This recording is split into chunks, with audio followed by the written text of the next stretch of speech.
Nobody tells you that one day you'll be standing in your kitchen, cooking something so simple, and realizing you feel completely behind in life. Growing up, yam was not just food, it was proof. Proof that we could afford something solid. Proof that we were not as poor as the silence in our house sometimes suggested. Proof that my mother still has strength in her bones. When she peeled yam, she did it fast.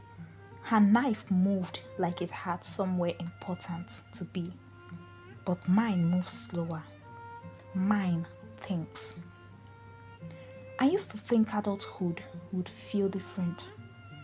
I thought by now I would be certain, established, and settled into something permanent. But instead, I feel like yam in boiling water, surrounded by heat I didn't plan for, deadlines, expectations, comparisons, the quiet competition with people who don't even know they're competing with me. There was a time I believed I was ahead, big dreams, good grades, a strong voice when people asked what I wanted to become. Then life happened in slow, unimpressive ways. Friends moved abroad. Some got married.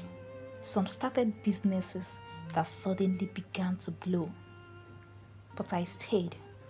I waited. I tried. And the waiting is what no one prepares you for. The pot lid shakes slightly from the steam.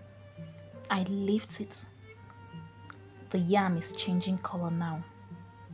Softer white, less rigid.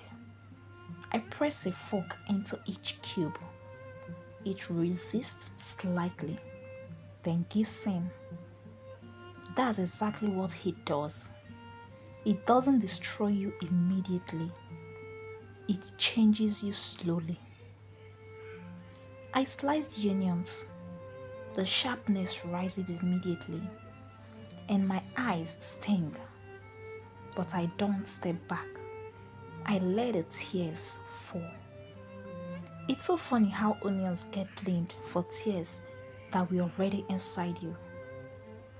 There are days I tell myself I'm strong, and there are days strength feels like pretending. The oil heats in the pan. I pour in the onion carefully.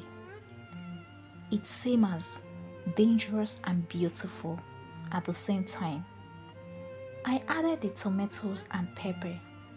The color exploded in the pan. Red, orange, gold. The kitchen smells alive. Vegetable sauce is not rushed. If you rush it, it tastes shallow.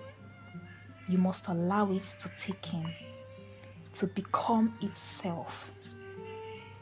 Unfortunately, I didn't allow myself that grace.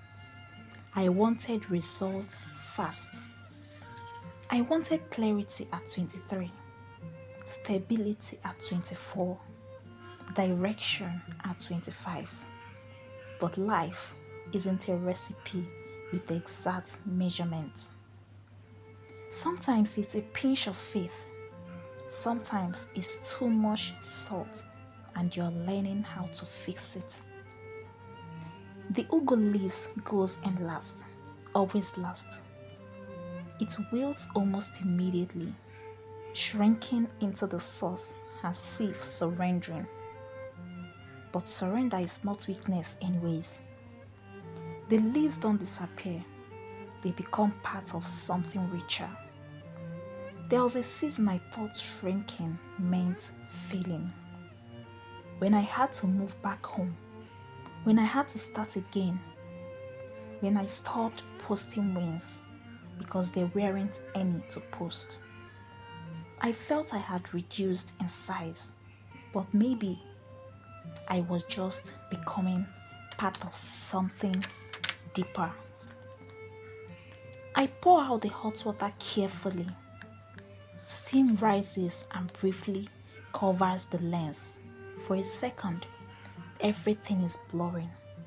That's how confusion feels. Like stain in your eyes. You know something is there, but you can't see it clearly. I played the yam, and beside it, I spooned the vegetable sauce. Thick, vibrant, alive. Together they look complete. The first bite is always the taste. The yam is soft but not soggy. The sauce carries heat, depth, and a little sweetness. Balance. That's exactly what I've been chasing. Not perfection, but balance between ambition and rest. Between faith and fear. Balance between moving forward and forgiving myself for not moving fast enough. I used to measure my life in milestones, but now I measure it in moments like this: peeling, boiling, stirring. Simple acts that require patience. There is something holy about cooking your own food when your heart feels heavy. It forces you to stay, to finish something, and to taste the results of your efforts. The yam didn't remain hard. The leaves didn't remain bitter. The onions didn't remain sharp. Heat changed everything. Maybe the pressure in my life isn't punishment after all. Maybe it's just preparation. As I stand in a quiet kitchen that smells like pepper and warmth, I realize something. We are all boiling. At some point, we sink, we endure, we soften. And if we allow the process, if we don't jump out too soon, we become something nourishing, something that can feed not just ourselves, but the people watching us survive.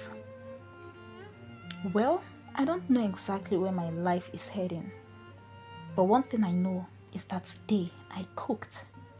I finished something.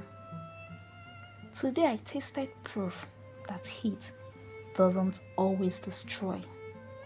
Sometimes it transforms. If you enjoy the story, you can do well to subscribe, like it, and also feel free to watch the other videos. I post stories like this weekly. Thank you for watching. I will see you in my next video. Enjoy the rest of the video clips. Bye for now.